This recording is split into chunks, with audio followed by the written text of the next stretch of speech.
This is Christopher Judge. You may know me best as Teal'c, and you are listening to Bad Nerds. Indeed.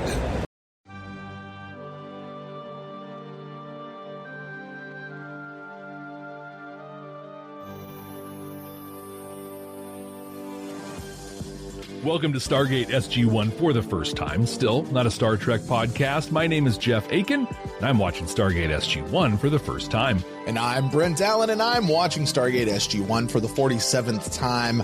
Not the first time, the 47th time, but for the first time, I am watching this show trying to pull the messages out. I'm not just watching it for fun. I'm watching it for analysis, trying to find out, where is Stargate holding up a mirror to society?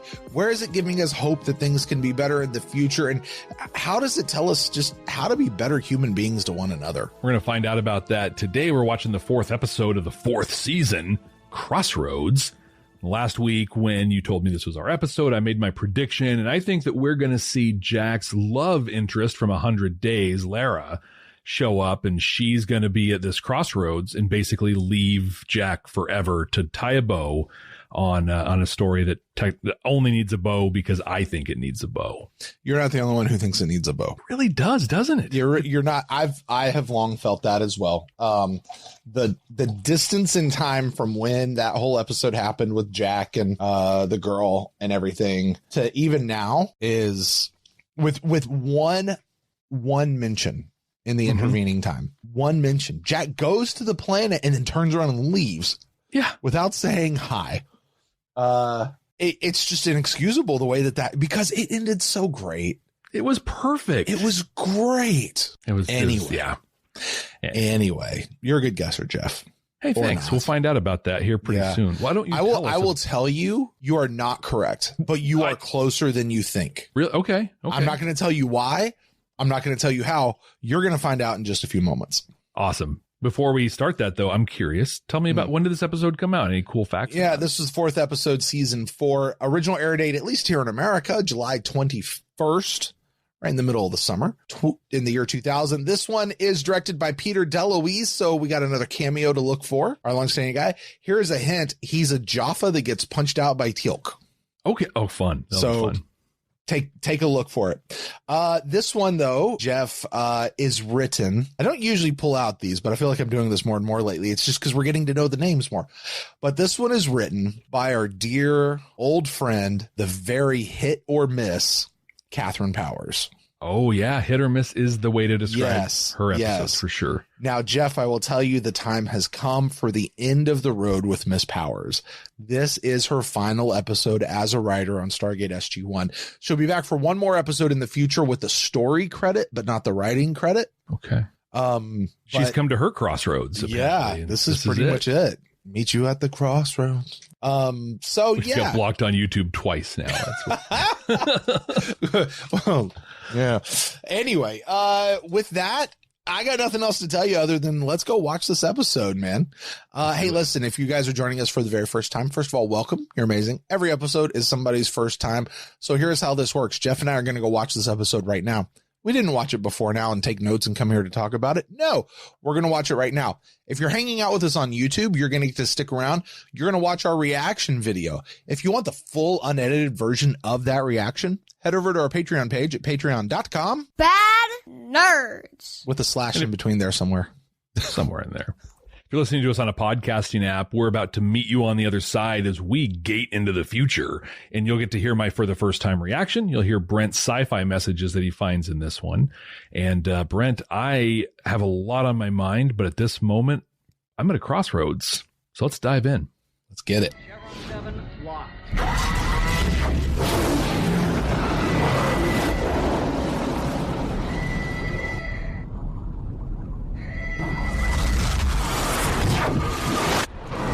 We're receiving Braytak's IDC, sir. Braytak! Awesome! Braytak. That ain't Braytak. Not Braytak. This is where I need to Jack to be like, Braytak, you've changed. Braytak. Oh. You've done something with your hair. Identify yourself. I am Shonok of the Red Hills. Master Braytak opened the Shapa but was unable to accompany me. Why is that? There is much unrest. He took great risk in sending me here. Oh no. Don't kill him off camera. Sharnock. Friend of yours? Indeed. Remember my wife? Yeah, we're gonna forget about her. Here's Sean. Almate. This is very like Spock and what's her name? Savick. Yeah, no, the other one. It was Savick, Star Trek 3. Or No, the other one. T'Pring. T'Pring, yeah, that's the one. How about a little introduction of some sort? There is no need. Jack's just like, come on. Braytek has told me much of the Tori. Is that You Peter are DeLuise? Teal'c's apprentice. Yeah. Apprentice. Also a warrior of great skill and cunning. Apprentice. Silk's apprentice. Hammond of Texas. A great and strong leader among humans. What can we do for you? You must take me to the Tok'ra immediately. I have Doesn't smell like a information that rat. could destroy the Goa'uld. Or do you have information that can destroy the Tok'ra? I'll just ask these guys to take me. They'll trust me because Teal'c's there. And Well, Teal'c's in love with not his wife. yeah, that was pretty on the nose. Way to communicate with my symbiote. Is that possible? It is not. It is not. That is what we were trained to believe, Teal'c. The Goa'uld have no wish for the Jaffa to influence their young. That makes sense. How then was this communion achieved? Within a deep state of Kalnarim. Well, we know that the symbiote is completely isolated from the Jaffa who carries it. How can there be communication? Medically speaking, the symbiote acts almost like an internal organ. What do you talk about? I have convinced it that the Goa'uld are evil. That its own desires for power and domination are wrong. I know I'm just the apprentice at this table, but... Why then not instruct the symbiote to deliver these secrets directly? Exactly. We do not communicate in words. It is more feelings, images, memories. It'll only be fully capable of communicating the knowledge it was born with once it takes a host. And since you've convinced it that the Goa'uld are evil, it will only take a willing host. It is most urgent. Your symbiote is ready to take a host even now. It has already passed its time. You have my word that it will harm no one. I have convinced it to wait. I'm with Once Jack. a Goa'uld larva leaves the body, the Jaffa's immune system stops functioning. You're putting yourself at great risk. I believe that risk is worth taking. If you would take me to the Tok'ra immediately. We can't do that, I'm sorry. You do not believe I speak the He truth. straight up said no. No, it's not that we don't believe you. We do not. What you say cannot be proven. I think what Teal'c's trying to say is that... I have said precisely what I intended, O'Neill. A power play there by Teal'c, making sure Okay, then Sean I guess what I'm trying to understands. say is we'd like to believe you. We really would. You but have we- my word. And Yeah, right?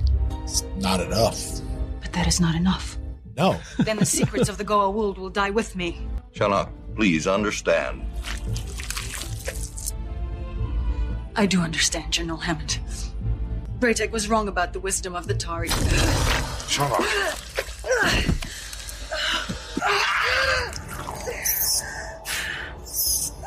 Airman, do not. there's a lot of dying about to happen. I'm going to be like, no, you shoot that thing now. Dead. Yeah.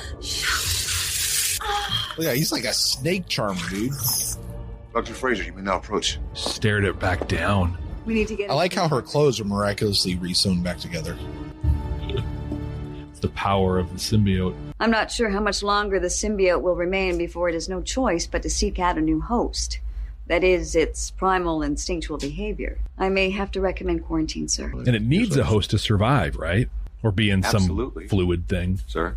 Actually, Jeff, now that you say, I'm not sure. I'm not, like, I know that the larval Goa'uld need to be in, like, the little liquidy thing, Mm-hmm. but I'm not sure about an adult Goa'uld. Yeah. If they, like, if they have to have, can they survive on their own without a host? Or do they have to take a host? Like, I don't know that they absolutely have to. Like, they could just be, running around out there. Yeah. Maybe. Maybe. I don't think they've said so far, at least. I promise you right now in the comments, there are people who are saying it on both sides.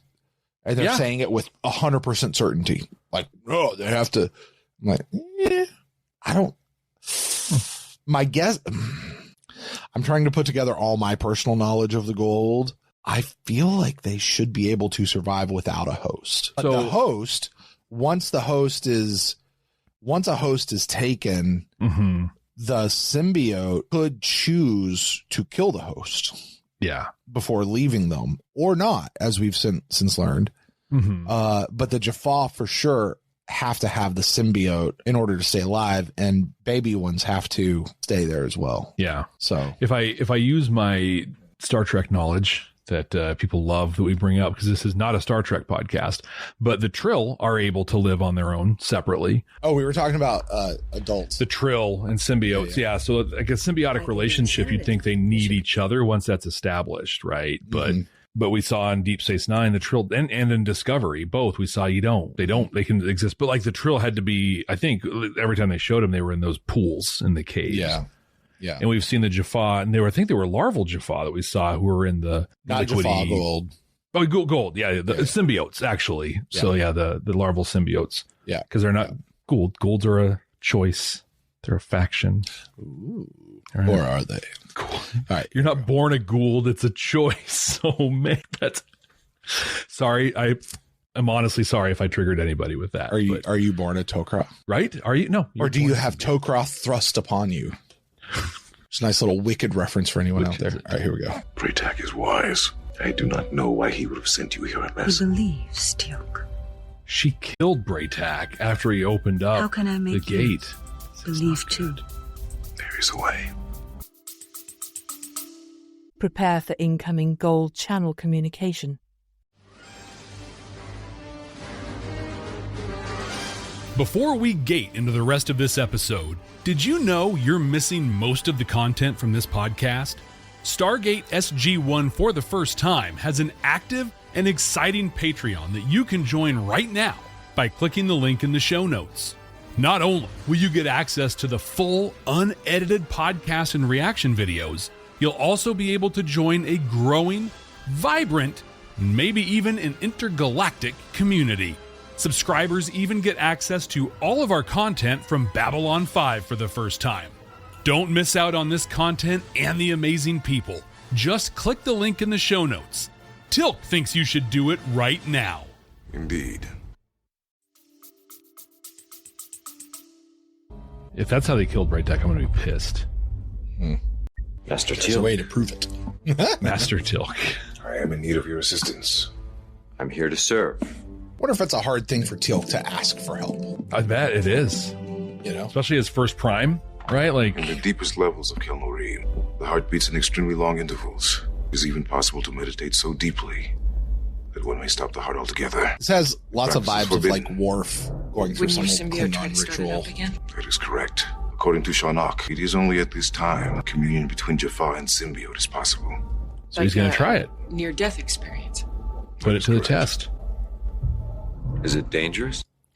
Or a really awesome trip on shrooms. But there are some of those. Jack, he's stopping his heart. I mean for us. I am unsure of what will occur if and when communion with my symbiote is achieved.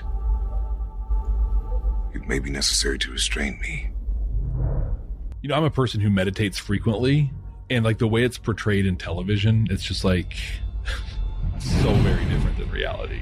I wish it worked the way it does on TV sometimes. Did Apophis execute him? Oh my gosh, I would love this. I mean, it'd be horrible, but... Who is that, Jeff? I don't recognize him. You should. I should. You've seen him multiple times before. Yeah, but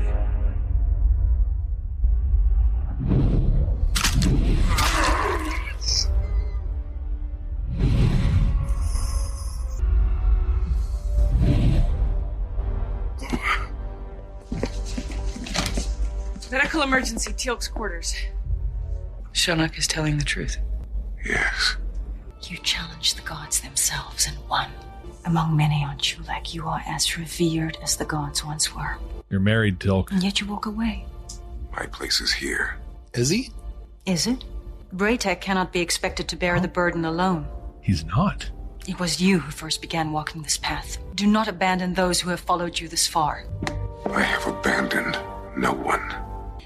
When I die, and you are the only one capable of teaching others what I have learned, what will you do then? Do not concern yourself with me. I have all but given my life for a cause that you inspired. Jeff, say that to your wife next time she's popping off at you. Right, yeah, see how that goes. When you touched the mind of your symbiote, Told her. what did it show you? I fear losing you a second time. No, You never lost me, Teal'c. never again. I guess his wife was with Dude, right? That other guy. So I mean, they had the marriage annulled so that she could marry that guy, right? Mhm. Like, so she could take off the Sholva. yeah. Thanks to Teal'c. But also, Getting it. I never felt like Teal'c or Dryak really like legally it may have been done, but I never really felt like It was like, this is going to help and protect you, but Teal'c's got that look on his face like we know what just happened. He's like, carrying a it's symbiote been a while. past its time is extreme. You're glowing. Sharlock bears it well. I can't imagine. She bears it very well. Breakfast. Little thing at the bottom. 43 seconds later. Could you stop walking? No, actually, I can't stop walking. So much dopamine running through me right now. Right. Is everything all right? It's great. Yes. It's real good. See, because I just noticed that you've been, preoccupied lately, obviously, and I'm kind of going on a limb here asking, but I just thought if you wanted to talk, that I was here to talk. Aww. Daniel Jackson, if all Jaffa can be taught to commune with their symbiotes, then the days of the Goa'uld are truly numbered. We just got word from the Tok'ra. They've accepted Shannok's offer. When may we depart? Now, Colonel O'Neill's waiting for us in the gear-up room. The gear up room. Yeah, I never heard it called that before. Yeah. Do you think we usually call it the locker room? Oh, wow. We're going on location. To a matte painting. Shannok of the Red Hills, welcome to Varash. Your father asked that I shake your hand and give Colonel O'Neill a big kiss from him. That might have been the other way around. Maybe. Is Freya in there? Of course, Colonel. Then it is true. Host and symbiote share the body equally. And we are both pleased to tell you good news. As you requested, Teal'c, one of our operatives has retrieved a newly spawned symbiote to replace that which Shannok offers. You have done this for me?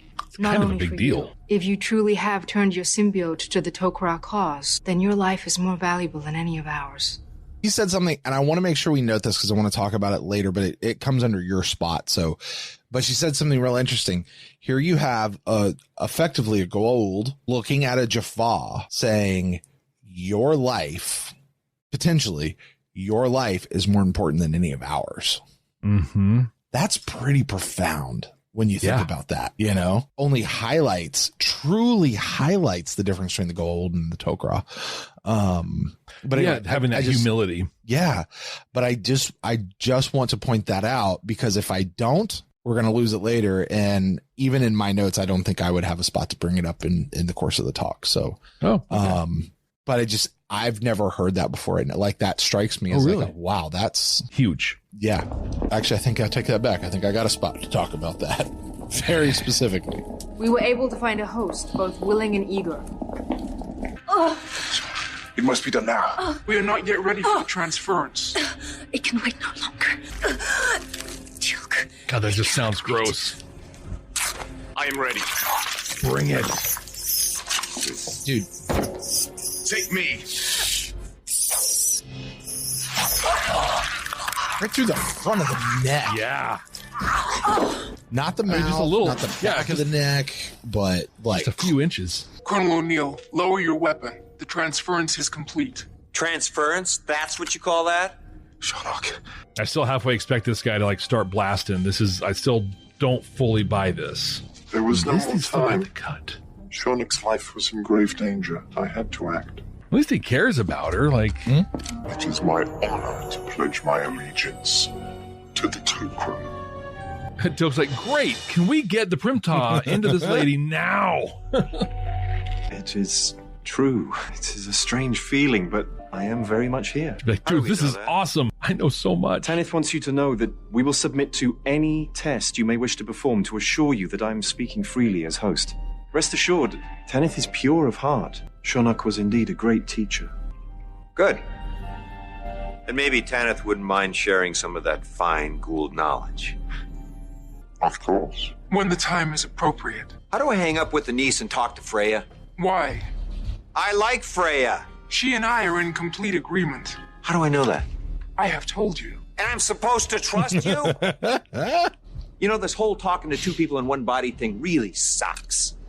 Teal'c, I sense that she is still very weak. Her new symbiote is extremely young for the task of healing her. So she's still tired from that time you and she... More risk than necessary. See, here's what should happen is Teal'c needs to give her his symbiote because that's stronger and a little older. Let him take the younger one, let the symbiote heal him up, and then they can switch later or just whatever. Stay. Yeah. Tell General Hammond how the Tok'ra boned us again. Gives him a little longer and a reason to come back. He's like, we got a moment. Let's Somebody's on the other side going, I must inform the Tari of my intention to leave their service. I could not wait to speak with you.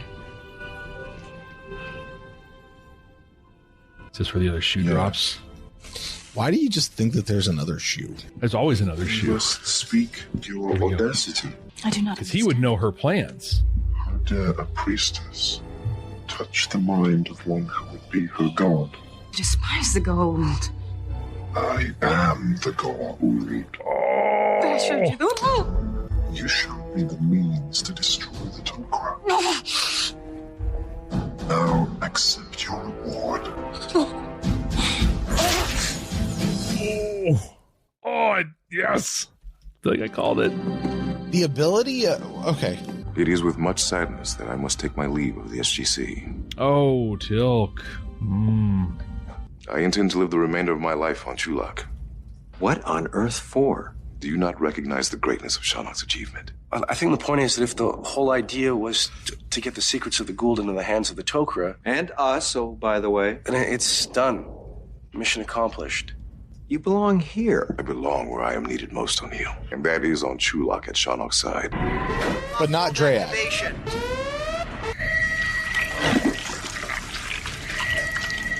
Oh, they're going to light a fire in Teal'c. This is not going to end well for Tanith. Teal'c, it is with great sorrow that I return. He's going to rip And a lot more clothing. We found the body just outside her chamber. The symbiote she carried is also dead. Oh. She appeared well. Shannok's death is simply the unfortunate result of waiting too long. Well played by Tanith. Uh-huh. Oh. Makes you wonder what he did to the symbiote to not just like... Yeah, because he didn't have a hand wavy thing. He just had his hand. Well, but we didn't see where his other hand went. Oh, yeah, good. I mean, remember what happened with Kronos and Teal'c's dad, right? Yeah. Like, Goosh, goosh. I wanted Teal'c to have the body for whatever spiritual ritual he may wish to perform.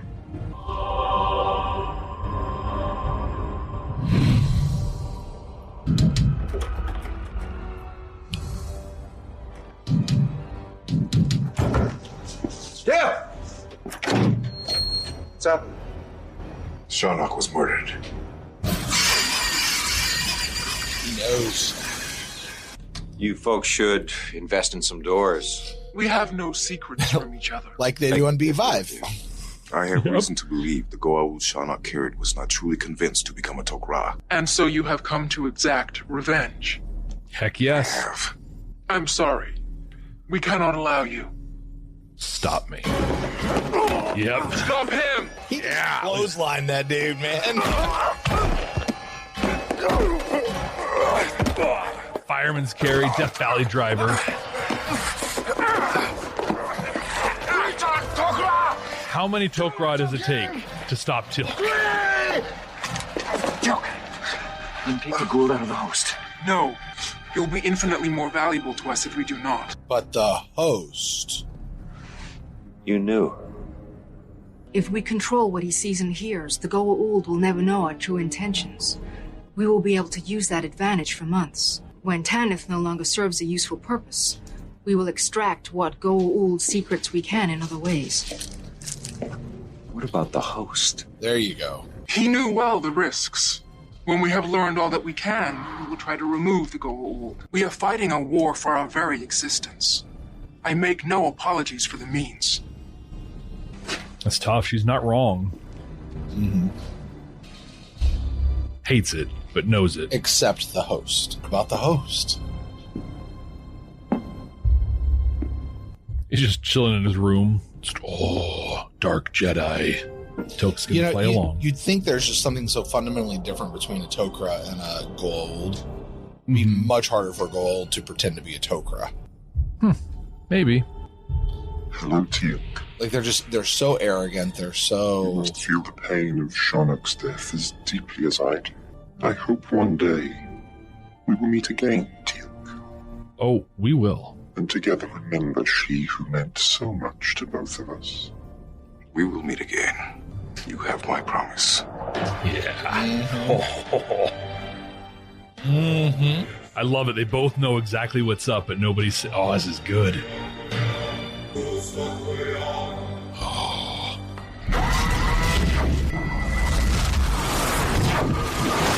Dude, he pissed off Teal'c. That was not... Oh, man. The good news for him is he knows how he's going to die now. Yeah. You know what I love about that, Jeff? Where they ended it. Yeah. Like, they did not put a bow on it. They didn't put a period on it. Does it not feel like a cliffhanger? No, that's the thing. Like, yes and no. Right. Because it's wrapped. It's done. And Tilk's totally not done. Oh, yeah. Really Precisely. Well, Jeff, you and I have just watched this episode, Crossroads. You for the very first time, me for the 47th time. Jeff, take us through. What was your first time experience watching this episode? Can you say Crossroads again? Crossroads. This was a much more lore-packed episode than I thought it was going to be. Yeah.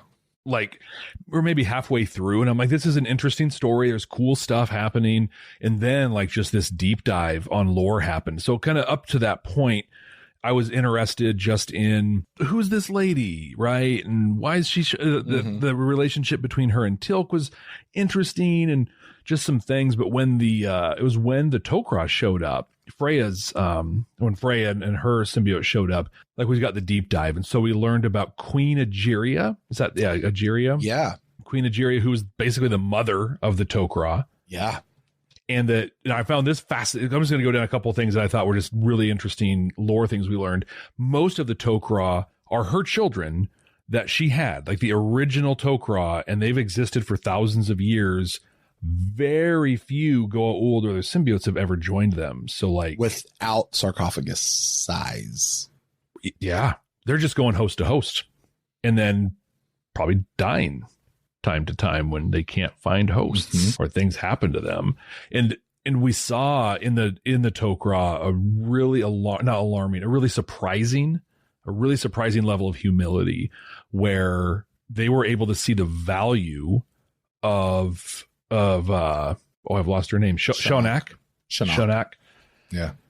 Saw the value of Shonak as a Jaffa and what she was able to achieve. They set their egos aside in a way that a Goa'uld just couldn't do. I'm very curious. So in the episode, the whole point, right, was I as Jaffa can communicate with the little dude, the junior inside of me, can do it in a really deep state of Kelnarim, almost stopping my heart, like almost to death. I can get there and communicate. We got to share in Teal'c's vision with Junior, and it was the murder of his father by Kronos. Yeah. But Teal'c said a thing when he was describing his vision. He's like, I saw the murder of my father, my symbiote, or what it is. It has so much hate for me. Yeah. And he said it, and it was just left. Fast forward to Tanith killing Shonak, and it's like, he literally just left her body. Yeah. Stayed with her beyond full maturity. Left her. They had a relationship. They'd been talking. And at his first opportunity, he killed her. Yep. So I'm just really curious about that relationship between like the symbiote in the Jaffa and like, do they hate them? Is that classist system of Goa'uld, God, Jaffa, soldier, and garbage, is that like kind of because they were incubated in them and they just have this innate hatred of them? I don't know.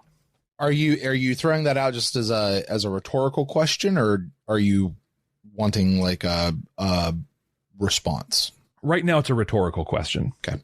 I think in the future, give it an opportunity to whatever. And I think it will become a question for me because it is like we've talked about at length on this podcast, our other podcasts, the ability to other people when you lump them together. So you got Jaffa are just garbage but is it more personal than that? And I think that would add some real layers to the Goa'uld culture that would be fascinating to me. One thing that really bothered me is at the end, near the end, Jack's like, all right, so we got Tanith all set up. Let's get all that Goa'uld information. Let's figure it out. And Freya's like, nope. Not going to happen. Mm-hmm. And then he takes off and then he kills Shonak and all this. If in that moment she was like, okay, yeah, let's do it. Let's sit him down and start getting this. He probably wouldn't have had a chance to pull this whole thing off. Also, they got to keep up the ruse a lot more too. A lot more. Yeah. But now they got a mole in there basically, that they can use. And it sucks. It's so like zero sum total approach of just like, yeah, this sucks. That host, Hanar, or whatever his name was, sucks to be him. That's awful. Shonak, sucks to be her. Also, in the long run, like we can, win. We might be able to win this war because of this. So I got to do that tough math. I thought it was remarkable, and we've talked about this before. I'm sorry, Jeff, if I may back up. You know what it really reminds me of as you say that? Mm-hmm. It reminds me of the whole thing in Babylon 5 with the telepaths. Were they simply created as cannon fodder for the Vorlon Shadow War? Was it there anything more to them than just being cannon fodder? Was there anything more to everybody else than just like? So there's Hebron. Hebron's the name of the host. Okay. There's Shonak. Like, are they just cannon fodder in this thing between the Goa'uld and the Tok'ra? Yeah, and they're expendable. And yeah, it sucks, but they're expendable. It's not a big deal. He knew the risks. Yeah. I don't think he knew it might be a Goa'uld. Like, we were pretty clear that he was going to be living the cool life with the Tok'ra. Well, I would think that they said that they would have told him like, hey, listen, we've got this thing that's coming over. It's possible this could go bad the wrong way, but it's also possible that the benefits of this could be phenomenal if it's true. Mm-hmm. But it's probably not. And we'll try to rescue you if we can, but I don't know. But I mean, too bad. Yeah. Now we've got our mole. I think the only way for me to accept the idea of he knew the risks is if I was privy to the conversation of what risks he actually knew he was taking. Agreed. Because when Jacob, agreed to take it on, we got to see some of that, and some of the back and forth. Well, and Selmak had been a Tok'ra for thousands of years, right? Presumably, total known quantity and everything, as opposed to, well, like there's this lady here who, Jeff watching this show thinks actually is trying to take down the Tok'ra. So maybe we should be oh, shoot, you do want to take us down. Dang it. Right. It wasn't the lady, though. It was you. It was you. I found it remarkable. We've talked about it before. Just the sheer blind hatred that O'Neill has for the symbiotes. Doesn't matter if it's Goa'uld. Doesn't matter if it's Tok'ra. If it's a snake, he hates it. And I mean, I'm not a fan, right? That's lumping an entire species and, painting them all with the same brush. Also, most of his experiences have been either Goa'uld trying to kill him or Tok'ra not quite being upfront and honest with him. Right. I get it a little bit, but I mean, like, there's that scene where she's like, bro, put down your gun. The transference is finished. Mm-hmm. Like, chill out. And he's like, I'll shoot this guy in a heartbeat. Like, right. And his first words are, how do we know? How do we know? Mm-hmm. How do we know? This was an amazing Teal'c and Chris Judge episode. The character of Teal'c has to be such a challenge for Christopher Judge because he's so stoic, right? He's just so like his range of emotion is limited by his persona and his personality. So Christopher Judge has to emote at like such a subtle, powerful level to get really strong emotions across. His eyes, the puff of his cheek, in a certain scene, and he just nailed it in this episode. I felt nostalgia from him. I felt joy. I felt anger. I felt pure sheer hatred and the want for revenge, all with his face. and like the way he physically carried himself, it was excellent. And my final thought on the thing is this Catherine Powers episode. I think that as far as endings go, this is Catherine Powers' best ending of an episode. Also, it was so long. Like, it felt very long, did it not? Yeah. Yeah. Like we paused it at one point, and on our screen, I think you can see it too, but there's a little progress bar on the thing, like when we pause it, and we were like just barely over halfway done. And I thought we were like wrapping the episode. What? How is there? Like, we've been watching this for so long. I don't know what it is about like almost every episode she's written, but the pacing in it is just really difficult to sit through. But this was a great story. But let me ask you this though. Yeah. What? Is there a way that this episode could have been tightened? Like, could this have been a 30-minute episode stretched out over 44 minutes? I don't think so. Like, I'm trying to think of what you cut out of the rest of this episode. I mean, maybe you take out the whole Teal'c romantic side of it. Like, it's unnecessary. And that's a few minutes, though. He could have the exactly. And he could have the same response, even if they weren't romantically connected. So I think there were three distinct parts of this story. There was Shonak comes in and is with the SGC and Teal'c, and we're figuring out that relationship. Yeah. Then there was the part the Tok'ra show up, and we're going to figure out how to, is this worthwhile to bring her on board and try this thing out. Then there was, we tried it and it's falling apart. Yeah. And each one of those parts were critical to the whole thing. And within, like, maybe you could have tightened up 2 minutes, 3 minutes of the episode. That's what I mean. It felt long, but it was what it was. Like, there was a lot packed into it. But so I'm not sure how I'd say to fix it, but like a couple times I was just like, I'm enjoying this. This is a good story. Also, how is it not over already? I wonder how many people have ever felt that about our episodes, Jeff. They're probably feeling it right now. I know I have. How are we still talking about this thing? Right. Speaking of talking about things a lot, we have a tracking board. We do. And we have no updates to that tracking board. None. It's been a while. Shocked by that. Feels like it. There were some good chances for it, but didn't happen. The next thing we're going to dive into, and I know you've got some stuff here. If you don't, I do. What kind of sci-fi messages did you find in before Crossroads? We get there, we have a goddess check. Yes, we do. We have a goddess check. And I'm actually rather excited about this one because I went in and kind of, I did a little bit more research and I was like, oh, this is kind of neat. We heard the name. We didn't meet the person, but we heard the name Egeria, the mother of the Goa'uld. Presumably all the Goa'uld out there are siblings at one point, which just think about this. You have a single Goa'uld. I'm sorry, not Goa'uld. I meant Tok'ra, but you have a single Goa'uld who one day goes, you know what? Maybe we're not all that. They're the black sheep of the family. Then they go off and have a bunch of babies and remember genetic memory in the Goa'uld. They just think the way their mom thinks.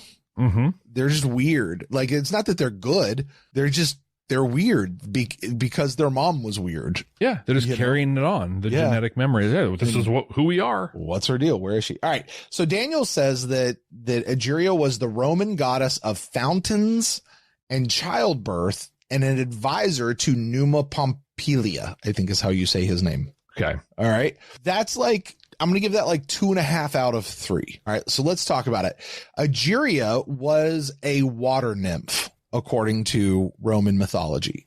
Not quite a goddess, water nymph, certainly very associated with Diana or Artemis from Greek mythology, very associated there, which is ideally where the whole childbirth things comes from, because that's apparently something with Artemis.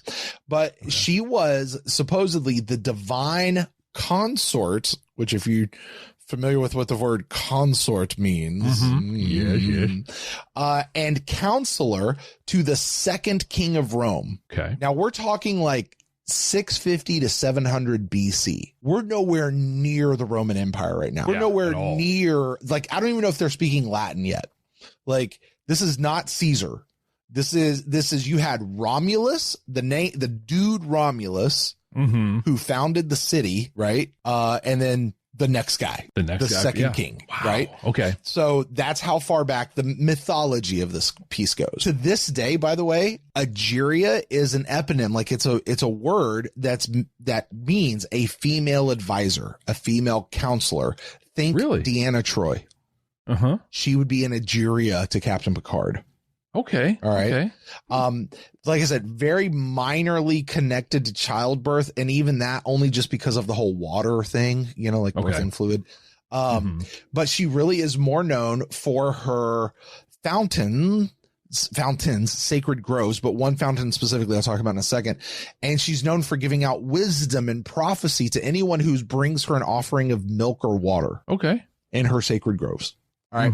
Now, as Daniel said, according to mythology, she was the advisor and consort to Numa Pompilia, the second king of Rome. And it was him who actually wrote down the original framework for the laws and rituals that would govern Roman society. Wow. So kind of like Moses, like, here are the rules. Right. And the paintings are, and the way the mythology goes is basically she dictated to him and he wrote them down. Okay. So they came from her. She was the burning bush. Right. Yeah. Right. Now, later when he died, he was buried with those writings. And as time went on, like the next 500 years, society grows, it evolves. The politics of the region are not necessarily what they were when they first started, and they actually rediscovered these laws. They rediscovered these writings that Numa Pompilia wrote, assuming he's a real person, I guess.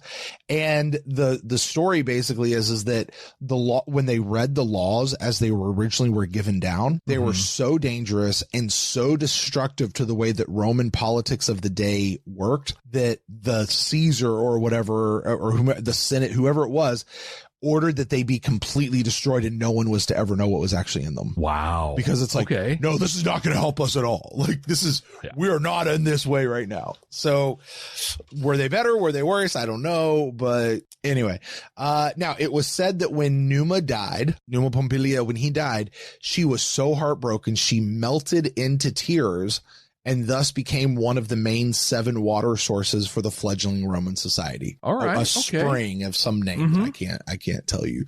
And so there is the goddess of fountains. She literally became, and the water nymph thing and all that sort of stuff. So that's cool. That's who Egeria was in real earthling mythology. Yeah. And like she put out the law and set things up, which would line up with like, we have an existing law, go old. And I'm like, this isn't good. So now I'm going to create this new thing. Yeah. The Tokrod, but this one it also is living in secrecy. Yeah. And also the gold find it. And they're like, we're going to kill it. And so like, there are some loose parallels between the real story and what we saw in this one.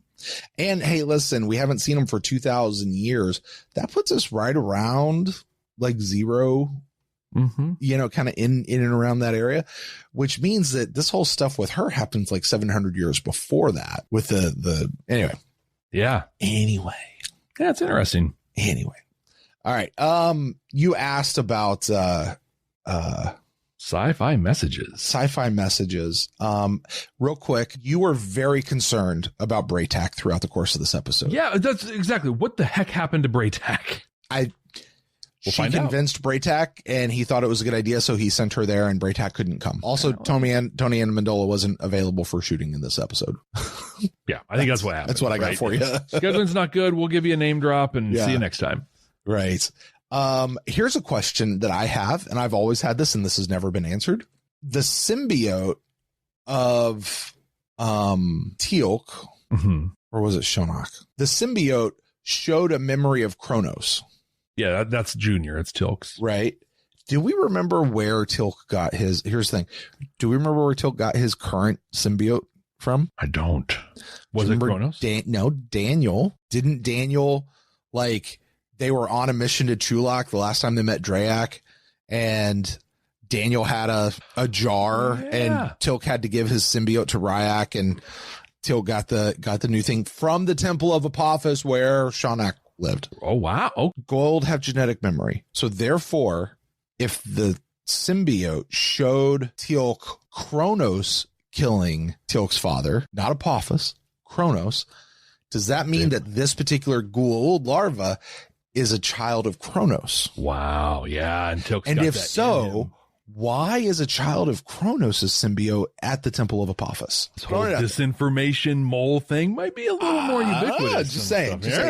Question I've always had. All right. Anyway, you know what I did see in here that I've never ever seen before in my life? What's that? A couple messages. Oh, well, never seen him before. Yeah, never seen him. I never looked for him. I never looked that hard. I was like, it's this episode. Let's move on. Anyway, there is this spot. This is one that I just found was, let me do the second one first. We talked about it just a moment ago. The Tok'ra are completely willing to sacrifice Hebron specifically, and even Shinnok. Yeah. But was Hebron with the explanation of, well, he knew the risks. Got this, and you kind of, they're not wrong. They're at war. Jeff, this is where I'm going to pull my Trekkie card. As Trekkies, we know, and we detect to sacrifice the one simply because you're at light, and you just call them cannon fodder. That is gross. That is disgusting. That is immoral, and that should not be. And the Tok'ra are perfectly willing to do that because that's where that is. You bring this into the real world. Are governments willing to sacrifice individuals for some greater purpose? Sure. All the time. Doesn't make it right. Does not make it right. And I think when I look at holding up a mirror to society, it kind of shows the ugliness of that. Also, kind of how do we be better to one another? How about by not doing that? Right. Yeah. Honor Hebron. Right? Yeah. I think of King T'Challa's father, Black Panther. Okay. Yeah. From Marvel. Mm-hmm. His whole thing talking about the Avengers and all that sort of stuff. You guys haven't seen it, whatever, but he's talking about how like the Avengers go out and through their actions, other people are getting hurt. And they're like, yeah, but it's not us. It's the bad guys. It's like, yeah, but you're pushing them into that area. Like, like you still have to care for the civilian. We can't, you can't hold them accountable. Anyway, there's that whole piece. The one that I found way more chewable, mind chewing to me, was there's a spot where Freya looks at Shinnok and says that if she has truly learned how to communicate with her symbiote, then she says, then your life is more important than any of ours. And I thought that was really profound, considering the fact that you have a Goa'uld effectively saying to a Jaffa, your life is more important than mine. I think when you talk about a hope for a better future, hopefully a mirror to society, maybe a mirror for how society should be.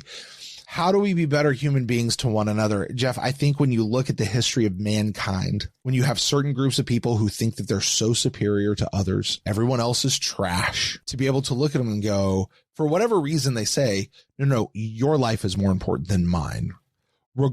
With no qualifier. No, well, for a Jaffa, or even though I'm a Goa'uld and you're a Jaffa, you're like, none of that. It's just, no, your life is more important than mine. That struck me as very profound, that it was I don't want to say colorblind. That's not the right phrase, but it was a blind look. It was a dispassionate look. Like, no. If you can do this, then that is more important than what we've got. We've got to preserve that in you. Mm-hmm. We've got to preserve you, and that was struck me as huge. Now you converse that to the way the Goa'uld treat their own kind. We saw Kronos twice in this episode reach into Teal'c's dad's pouch and crush his fellow symbiote that's in that thing just to punish the Jaffa, just to torture him. We saw Tanith. Presumably, that's what he did to Shinnok. They will kill each other and not even blink an eye at it. That's how little they think of other beings, right? Much less the Jaffa and the humans and whomever else. And you think of what I think is just one of my favorite episodes, Pretense, the whole trial, and you've got the guy who's sitting there, he's like, well, what about cattle? We view you as cattle. Such disdain, just Yeah. So I love that. It doesn't really give us an answer outside of just here's where it is. What's the intentionality of it? I don't really care what the intentionality of it is. I love that as a message. Was it what the thrust of the episode was all about? No, but it was there, and it was in pretty plain sight. Jeff, I'm giving this one 4 chevrons. 4. Okay. I'm gonna push back. You sound like you want to stump. I do. I want to take yours, and then I also have an additional one that I picked up. So yes, they had. So Shonak had a thing that made her more valuable than the Tok'ra's life, right? I want to take it a step further and say, what if it didn't have to be a thing? What if they just recognized the importance and dignity of someone else's life? Or what if we did? You know, you don't have to bring something to the table. You're another human. And so your life is at least as valuable as mine, if not more, depending on how you view your servant status or whatever. So I think that the message that's in that scene, that moment goes more deeply to just, recognizing the agency and importance and dignity that any being brings by virtue of being alive. But there was a thing when Shonak was talking about her relationship as she began to commune with who we learn as Tanith. And she said the images started with anger and horror and hate. Like they were just these intense, horrible visions. But she kept going back. And over time, then they became sorrowful. And then they became, had other emotions, and it formed what she believed was a connection between them. And I was really struck on how most people have that hateful interaction with someone or an angry interaction with someone, and they're out. I'm done. I don't want to deal with that. She went back and she continued having the relationship and communicating, and was able to, until the end when we find out what was really going on, but up to the moment was able to connect with this other being. They couldn't even communicate in language, and they built what she believed was a connection because she didn't write it off at hate or at anger. And that's a way we can be better as people. Brent, there is humiliating and horrifying amount of hate in the world today and yesterday. I don't want to say this is a new thing. We've had it, for forever. We're much more aware of it now than we have been before, but there's a tremendous amount of hate. Could you imagine what it would look like if we recognized the dignity and value of the human life that is choosing to hate? So going back to that, and didn't just write them off at hate and anger. And could we connect? I don't know. I'm one guy thinking a thing, but what it wouldn't do is create groups that just oppose each other at their core. There'd be at least the opportunity for some sort of connection like Shonak built with Tanith. So I see this one. I think 4 is fair. I would put this one closer to 5 myself, but also I might be digging and adding a lot of my own interpretation to this. I mean, you hand me a Star Trek message when you say that, though, Jeff. How is it that we get past all of our with each other? Is it firing weapons and punching each other? No, it's communicating, listening, sitting down and talking, finding common ground with each other. Of course, we know that Tanith completely betrayed that, and he was pulling a ruse the entire time. And you know what? I think there's a great lesson in that. Okay, let's have this conversation, Jeff. Okay. I think you could delete everything else we've just said and start right here. You ready? All right. Okay. Was everything that Shonak went through worth it? Even though it didn't turn out right, even though it turned out awful with Tanith and how he was just pulling, he was manipulating her from the very beginning. But was it worth it to go through that process for the chance that someone could come around? You have to try. That more could come around, even though this one didn't work out. Will the next one? Will one of them? Will something happen? And it's difficult to answer that question, having just seen the extent of what we saw. Yeah. But I got to believe it was worth it, if nothing else, just to try. I think that's a huge what we would call the Star Trek message, right? It's not the Star Trek message, but listen, yeah, you've got to give it a shot. Is it possible it could go wrong? Is it possible they could be using you? Is it possible this is never going to work? The answer is yes. But it is the fight that is worth it. It is the chance to be able to do it before you go to phasers or photon torpedoes or staff weapons or PPGs or Zat guns. Yeah. Before you go to any of that, it is worth it to try to make something happen. It's worth the risk. And in that way, the idea that Hebron knew the risks, yeah, it's possible. Yeah, it's possible this could all go belly up. And if it does, then that sucks. But the reward, what did Hebron say? The rewards are great. I don't know what the exact phrase was. They're remarkable. If this thing happens, we've got to give it a shot. And that feels like a very Captain Picard type thing to say. So it really does. what is it? But again, was that where they were trying to go with the message? Is that what the show was trying to be about? It's right there though. It's right there on the surface. And I think we could do a whole thing on that. Jeff, I'll meet you in the middle and go 4.5 chevrons. Love it. I think that's perfect. Well, Jeff, I do something called a rating. You, my friend, get to do the ranking, where you get to take these episodes, you get to put them in order. Season 4 of Stargate SG-1, you get to rank these. This is your 100% completely immutable definitive ranking. Currently, you have 3 on the list. You got small victories at number 1, upgrades at number 2, and the other side at number 3. Jeff, where are you throwing in Crossroads? Not going to mince words on this one. And it's tough. I have a hard time. These are all great episodes. This is going to be number 3. This is going to go right below upgrades, right above the other side. All right. And I think a lot of it just because of the conversation we had. I'll be honest, this was going to be number 4 for me at first, but I think us talking it through and what's underneath the surface brought this one to I got to be honest, my personal preference of watching these episodes, this is still number 4. I would rather watch the other side. Yes. Yeah, this is not an episode I like to come back to very often. I was not looking forward to coming into this particular episode because like, oh, it's this episode. Okay, fine. But I will tell you, my respect for this episode has gone off the charts compared to what it was walking into this episode because of being able to watch it through this lens. Agreed. Yeah. And just having the conversation afterwards, it's an entirely different look. There you go. And that's why we do this. Hopefully, you folks out there, you've had a similar experience. Why don't you write into us and let us know? You can hit our contact form at our webpage. Wherever that is, check the stuff down in the link below. Yeah. You'll be able to catch it there. But send us in and let us know, what are your thoughts on this episode? Did your respect for it go up just through our conversation? What conversations have you guys had about it? Anyway, Jeff, that's going to do it for us here for Crossroads. Next week, we're watching an episode called, stay with me here, Divide and Conquer. Divide and Conquer. Jeff, what do you think Divide and Conquer could be about? Pull it out of the air, my friend.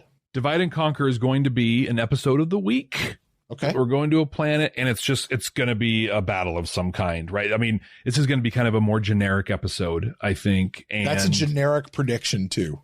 It is a generic prediction for a generic episode, Jeff. We've had a number of all the episodes so far of like moved forward lore or overarching storylines a little bit. And that's not SG-1's bag. And so I think this one's going to be kind of a return to form. And we're going to walk into a hostile situation and help. I think the prediction part of it is they're going to provide some sort of military strategic leadership to some group on the planet they end up going to. Okay. That's the thing you got to say is they're going to a war and they're going to provide some sort of leadership to another whatever. Another somebody. Yeah. Yeah. Okay. All right. Well, Jeff, we'll find out next time right here on Stargate SG-1 for the first time. Hey, you guys out there, thank you so much for joining us, sticking through us with this whole show. Listen, don't forget to subscribe wherever you get your podcast, your YouTube, your videos, your audio books, whatever it is. Be sure to subscribe to us there. And please, please, please leave us a rating and review. What's a review? Refute. A varu. Anyway, leave us a rating and review. And if you really want to help us out, the absolute best way you can do that is go over to Patreon and give us all your money. No, I'm just joking. Actually, the very best way you can do that is by sharing the show with somebody that you know that loves Stargate SG-1, or maybe somebody who, like Jeff over there, needs to get into Stargate for the very first time. So with that, I'm going to get out of here. My name's Brent. That's Jeff. Brent. Yes, Jeff. We had a little bit of some hiccups in recording this one. Do you think that you could share your template for editing these things with me? Yeah, I can do that. Probably not right now, though. Not right now? Yeah. Jesus, dude, every freaking time, you and the Tok'ra both, like, maybe for once, just try working with somebody, dude. I mean, come on. Crying out loud.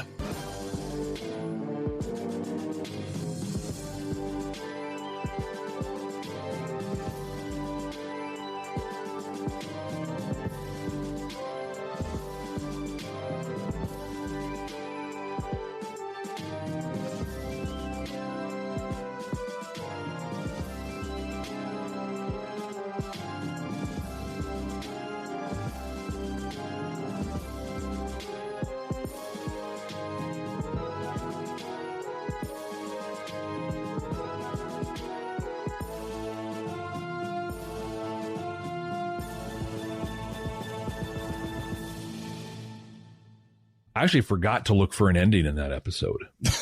I forgot it was coming up, and I was really glad you wrote it in the note. I was like, oh.